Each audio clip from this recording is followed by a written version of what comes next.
Hi, and welcome back to I'm Linda Pereira, and this is Laura Washington, and we're here to talk about living in Fall River and all of the happenings and the positive things that go on in the city of Fall River. So, Laura, what do you think this past week was? This weekend? A lot happened. I have to say, a lot happened this weekend, but we can't not have this talk without talking about the parade being canceled, because I think a lot of people were sad. I was sad, but I understand the logistics behind it and everything that goes into it, and it made sense to cancel it. So I think we should talk about that. Do you agree? I do. I think that it takes a lot of work. It's a year planning to prepare for a parade. But when you have the Clydesdales or the Shriners, or, the one that concerned me the most was the children, the kids from Durfee and Diamond that walk the parade route with the big Macy Day type balloons. Yeah. With the high winds, someone could have been hurt. And if we had the parade and someone got hurt, that would be a tragedy. So, I've seen that some people felt maybe we should have known it before, but you always think that, well, maybe the weather will change. And it's New England. The weather always changes, like by the hour.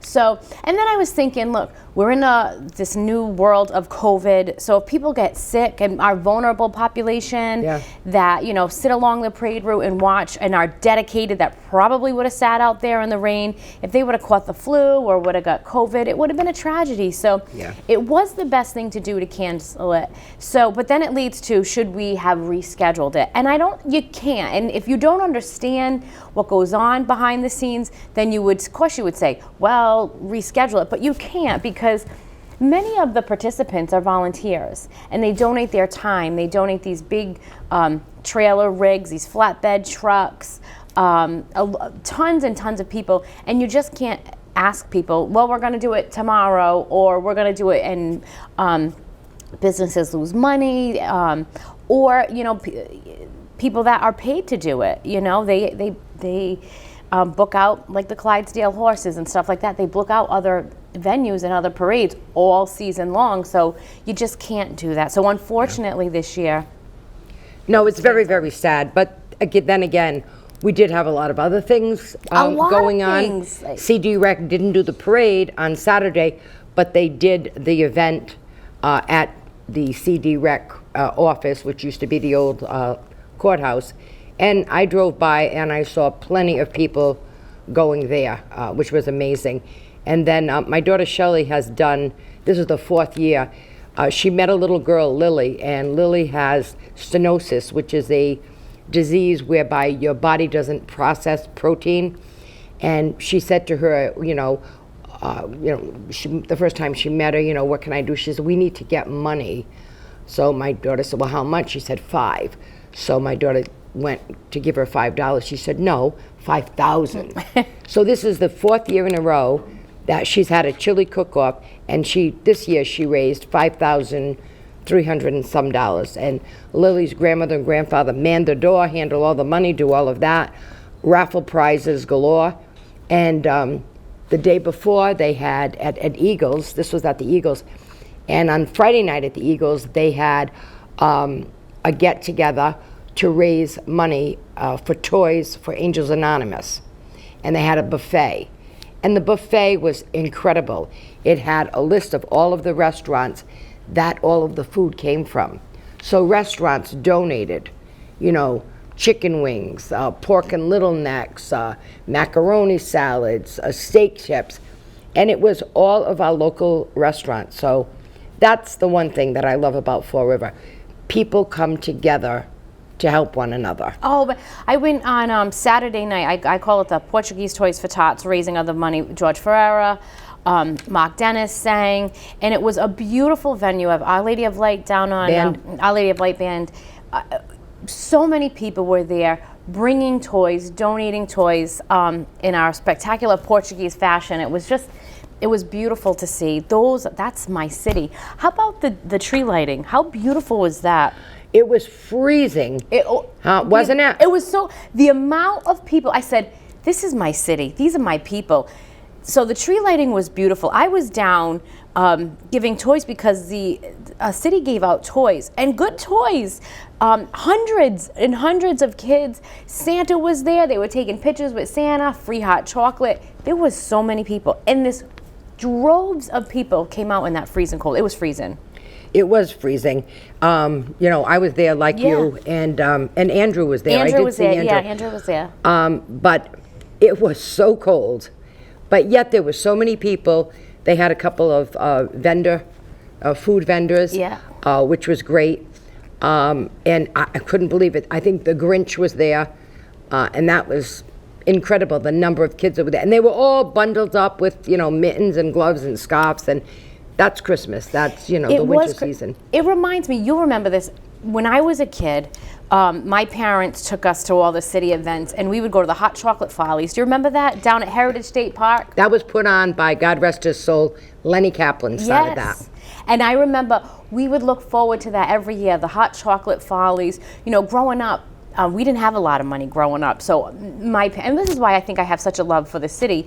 My parents took us to all the city events, and so seeing that and watching all types of people come out to that with their families was just beautiful. It was a beautiful thing to see. Well, that's what it was yesterday at the Kennedy Park lighting. Let's talk about that. We had to keep it lit because you couldn't push a button and have it all light up because there's electrical issues that need to be resolved there.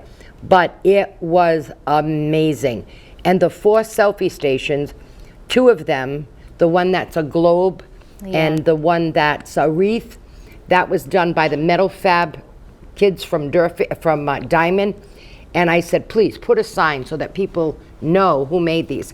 And then the other 2 that are wooden was through the carpentry and cabinet making group of children. And those students, they were amazing. And then there was a gentleman who paints with, he does beautiful painting work on motorcycles and things like that with cans of spray paint. It's unbelievable. He decorated the snowflakes, so there's different shades of blue. And then there's another one that's a picture frame. The families that came and were taking photographs at all of these selfie stations were amazing. And we had a church choir that came in to sing, and they had a live nativity set, and it was amazing. You saw families coming, people with baby carriages, people with dogs on leashes. It's everybody came. It was so beautiful down there. So I went down there. I first went with my daughter, and it was just packed with people from the community. Here's what I love about the Winter Wonderland. It was put on by people in the community, raised money, all the people working down there were members of the community. They promoted it themselves, and there was just as many people down there that were at all the other community events. And I'm like, this is the heart of our city. This is just people in the community having an idea and executed it phenomenally. It was beautiful. The person that did this was Roxanne Longstone. I offered to have her come on the show to talk, but she doesn't do it for credit and just wants to work behind the scenes. So let's give her the credit because she did a fantastic job. So Roxanne needs that credit because she painted those things. She did. She has a woodworking shop that somebody went to the house and they saw the basement, the woodworking, and they said to her husband, wow, you have a woodworking shop that many men would envy. And he said, I don't even know how to turn this stuff on. This is all my wife's stuff. But she's got a computer that gets attached to some other piece of machinery that cuts something out. So she did a lot of work on cutting things. The bigger stars were done, the snowflakes were done by Dave. He runs M&M Moving Company. And allowed people to put stuff in his garage for storage. Unbelievable. I mean, there's somebody else who's in the community who steps up and is willing to help somebody else out. But this really wasn't done by the city, wasn't done by the park board. No, it was a group of people. Justin Ratowski helped out a lot too, doing stuff, but Roxanne is the designer behind the scenes. And, she got props and did this and raised money and sold all the snowflakes. You and I chipped in on a snowflake. and a couple of other councils. It was you and I chipped in on a snowflake. I- Joe and Leo chipped in. And Sean and Brad chipped in yeah. on snowflake. So it was some of us getting involved too, because it's such a great community event. Amazon gave us so many lights. I mean, there was so many people that donated not only their time, but money donated to get this done, to put it together. So it'll be again on the 10th of December and the 17th. It's on the 2 Saturdays, isn't it? Yeah, the 2 Saturdays.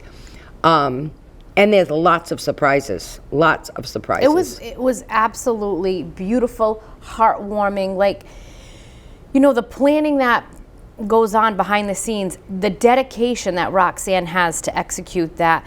I seen sitting down there was a beautiful sight, was Joe from Saturday's Kitchen. Yes. The big globe down there that you could, one of the selfie stations, he had donated the lights in the honor of his son that passed away 2 years ago. And Greg loved Christmas. Yeah. Joe Primo's son, Greg, loved Christmas. And he and his wife said, this is what we're going to donate. Could you use them? So we did it on that and the wreath. And I said, Joe, these are the lights that you gave us. These are where we use them so that they would know. And he cried yesterday. It's very sad. It's sad. Greg started the Saturday Kitchen as an Eagle Scout project when he was a Boy Scout. And his parents have kept it on. And they must be going into their 22nd year of every other Saturday preparing meals. And when people come in, we serve them at their table. You don't go by a line. We serve them at their table. And, you know, it's not everybody that's homeless or can't afford, but if you can go out for one meal, and there's just a lot of camaraderie with other people. Yeah. If you live alone, it's a way to meet other people. We also have clothes that are usually there so people can get some clothes. People from Stepping Stone come and help out. Yep, they do work. Wash dishes, serve at tables, help with the clothing. And they're extremely nice, polite, very caring group of people that are there. And he was telling me yesterday that someone donated toys, brand new toys for him to give out at, I think it's this Saturday. This Saturday. This Saturday coming up. Again, just another community person that stepped up and does an amazing job in the community. And him and his wife, Joe and his wife, have such a passion for Fall River and just want to give back and want to help. You know, and then to see him down there honoring his son in his son's name, and he was just emotional, you know, just giving back to the community in the fashion that they do, because the Primos just always give back to the community. So and that was his only son, and Yeah. Joe and his wife had such a connection to Greg. They were close. Yesterday was the anniversary of the his son, son's death. So 2 years. So what a beautiful way to honor the son. It was. It really, really was. It was. I was telling my husband that he had donated, you know, Lou goes to the Saturday Kitchen as well sometimes to help out. And he thought, gee, said, that is a great idea. I miss Greg. Greg had a really great sense of humor. He really did. So it's sad, but it's a really great way to keep him in your memory. And positive. And these are the people, these are people that love Fall River and just want to do good in Fall River. They, you know, our community is full of people, good people that love the city, that just want to see good things happen. And when they see something, they don't just talk about it, they do something. So Roxanne is a perfect example of someone from the community that's seen something. She said, I think we could do more. I think we could be better about decorating, being festive. And so instead of just complaining about it and being negative and saying this and that, she took action. And those are the people that I admire in my community. They're not the naysayers. They're not that this will never get better, this is the community. These are people that see something and do something and become a positive member of the community, just like Joe and his wife. Their son started soon. They seen a need. People need to eat. You know, I talk about it all the time. My father's you know, he's retired now, but he was a preacher, and breaking bread with people and feeding people is you know, really hits with the soul. And so Joe and his wife seen that people needed to be fed, people were hungry. And so instead of complaining about it and saying there's not enough being done, you know what they did? They took action. You know, and I think having been a social worker for many, many years, one of the questions when I did investigate, one of the questions I'd always ask kids is, tell me what dinner time or supper time is like at your house. Oh, my mother eats in the kitchen, my father eats at the TV tray, or we take our food and eat in our bedroom, or you're so right that sitting down with a family to eat, I don't care if it's 20 minutes that you're sitting down, but you're connecting with one another. And there's so much positivity over breaking bread, over being together. You do that, at a wedding you do that. If somebody passes away and you have the repast, it's a way to talk about the person, honor the person. I think that that's a great thing. I mean, we do that at my house. It's like, I used to tell my kids, I don't care if that phone rings, nobody answers the phone. If it's 20 minutes, this one was going here, that one was going there, but we get it done. But, talking about people doing different events, I have pushed for a tourism director. And that's not just somebody who's going to plan events, but somebody who's going to bring people in. Like, you see the Christmas parade, you see Winter Wonderland. There are people from other towns that come in when they see something great. I know Pam Martin was down there, and I know this TV show, BCC, they're going to be running some photos of what the events and what's there. But, I'd like to get, for the 2 Saturdays, maybe get some vans, the veterans have vans, and go to some of the high rises and bring people down earlier. That's actually a great idea, Linda. We'll bring them down so that they can see, and then we'll bring them home. And we did... That's a great idea. We did 10 gallons of hot chocolate and 10 gallons of hot apple cider, cookies, and brownie bits. We ran out of hot chocolate. Yeah. So for the 10th, we've got to get like 20 gallons. That was the day of the city hall, the lighting of the tree, hot chocolate. They ran out of the hot chocolate. People love, it's just the essence of the season, the holiday season, the Christmas season. People love hot chocolate and being a part of it. And again, that was put on by the city, the lighting of the tree. But so Roxanne and her crew have to go out and get... And even they helped to get the hot chocolate done. We went to Dawn Trahan at the Vet's Kitchen at Corky Row, and she's the one that got the hot chocolate ready. So again, it's somebody talk about Dawn. Else yes. So let's talk about Dawn. Let the audience. I think we may have talked about her before. We'll have to have Dawn on the show. Oh, let's have Dawn on the show. She would come. So Dawn runs the Veterans Kitchen. Again, another community person that saw a need.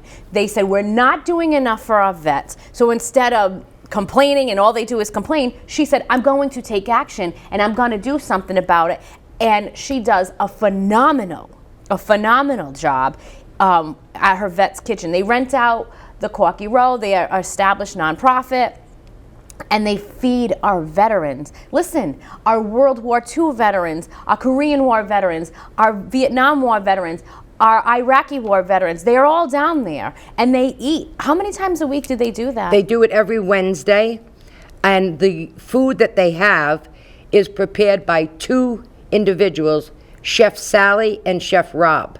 And Chef Rob's father owned all the Arpeggio restaurants. Yep. And that's where, he learned and went to school, etc. They make amazing meals.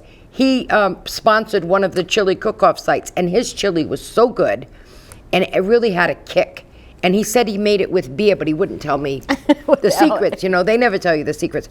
But that was a great thing. All donated. This is all and then people. It branches out like a tree that just branches, because Dawn helped out with the Winter Wonderland getting the hot chocolate, and then she does the Veterans Kitchen.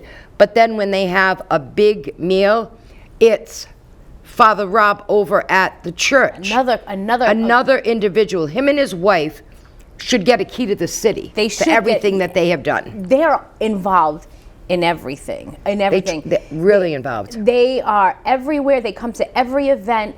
They are true community members. Again, when they see a need, they just fill that need. They just find a way to fill that need.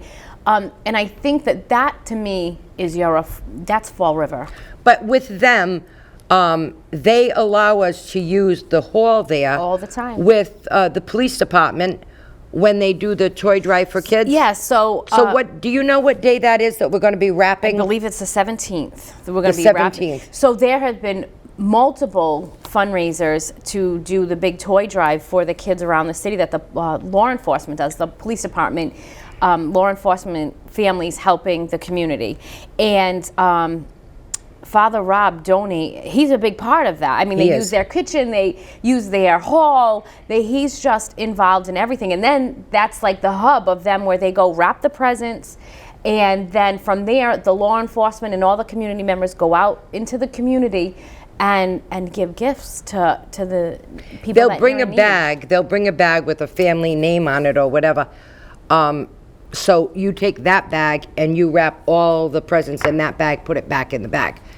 And they have tables set up. They have scotch tape. They have scissors, everything you need. And there's teams of 2 that work across from each other. It's so much fun. Everybody just laughing and just really spirited. And certainly Kathy, his wife, she always makes cookies or something. She loves to bake and cook. But then again, there's somebody else that branches out into doing something. And then you think of all of the businesses around here. Spectrum Lighting built these 3 beautiful Christmas trees. And, they put all lights on them and stuff. But they offer that to the Winter Wonderland. Let's talk about Bishop Electric. Bishop Electric. Let's talk about them because they do it so much in the community. And just donating their time. I mean, I feel like we shouldn't go down this road because we're going to miss people because there are so many people that donate that I don't even know about. Brian Bishop goes above and beyond, and Brian does it because Brian was born and raised in Fall River, and he has Fall River in his heart. He has decorated the tree, the Christmas tree for the city for, 17 years, 14 years, forever. Yep. As long as I can remember, he's done that. He's always willing to help out. The work he did at the Vietnam Wall, you have no idea how much he donated to the Vietnam Wall. Whenever there's a problem in the city, electrical, he's there. If I call him because there's a light out, within a day or 2, it's repaired. I mean, he's right on top of things and has all the certifications that he needs to do everything. He's also a great softball player. Really? And goes around to different, different states. It's like a traveling team. And I think they are champions. I mean, he's incredible. He stood at Winter Wonderland yesterday the entire time to make sure that nothing went wrong with lights. Just an amazing person. He sat in his truck and came in and out of his truck, but he was there from the time that the lights went on all the way to when the lights closed. Again, a very busy, successful businessman who just donates his time. Yeah. And so this is, Linda, I think this is why we do this show, because it's all positive, because there are more positive things where nothing's perfect. We're not a perfect city. There are problems, things happen, but the essence of Fall River, people see the good, and there is so much good coming that goes on, and it's the community. The community comes out in droves. They didn't have the lighting of the tree, and there were 20, 30 people there. Winter Wonderland wasn't. Hundreds of people come out to these events, hundreds. And there have been tens of thousands of people, about 5, 8, 10,000 people come out to the parade usually on any given year. So, I mean, Fall River people love Fall River. They really do. They do. And I think that when we have all these events like this, we look at how can we make it better, what can we do to make it more positive. Not shoot at the negatives, but look at what do we do to make it more positive. And maybe the city needs to have some kind of a point person that handles events. So if you want to have an event, you need A, B, C, D. I know that Roxanne has developed a phenomenal relationship with Nancy Smith from the Park Department. And she decorated that building too, but I think Nancy understood how much of what she wants to do and what she could do, and really very, very helpful. And I think that's a plus, to know that there are people who are not stepping on your toes or doing anything, but we want to do something nice for the whole community. And that was really good to see, because Nancy works hard on doing all the things she needs to do for the Park Department. So it is a big job she has. It is a big job. It's a lot of parks. I'm just learning about how much goes on in the parks and what goes on, and it's just I get a lot of calls about park stuff, so I'm really trying to learn as much as I can, because people are, wanting to know what's going on in the parks, what's happening in this park, what are we doing here, where's funding going, or can we do this? And so Nancy's been doing that for how many years? Oh my God, Nancy's been there as long as I can remember. I think Nancy started when she was, I don't know, 18, 19.